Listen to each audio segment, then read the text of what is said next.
Pues vemos que ya lo que es la segunda avenida ya está finalizada y ya va a la mitad de lo que es la segunda calle. Ahorita ya empezaron a lo que es el compactamiento para empezar a poner el adoquín de lo que es la tercera avenida y lo que resta de la segunda calle,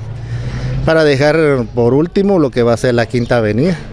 porque por el sector de la colonia de Los Lirios, que hay bastantes personas que usan vehículos para poder salir a sus trabajos, pues ahí sí que vamos a tener que tapar esa importante salida, ¿verdad?, de la colonia, pero es en beneficio pues de todos los vecinos. Como ya hemos visto ahorita ya últimamente, que esta calle, que es la más ancha que quedó,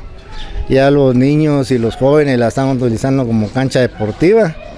ya que en este sector pues no tenemos áreas verdes, ¿verdad?, donde ellos puedan divertirse y poder tener algún deporte. Ya con esto también evitarán varias enfermedades. Exactamente, sí, ya se ve como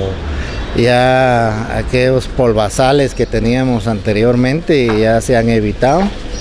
y ahorita que nos está dando un poco de tregua a la lluvia, pues esperamos que la empresa pueda avanzar lo más pronto posible y terminar el otro sector.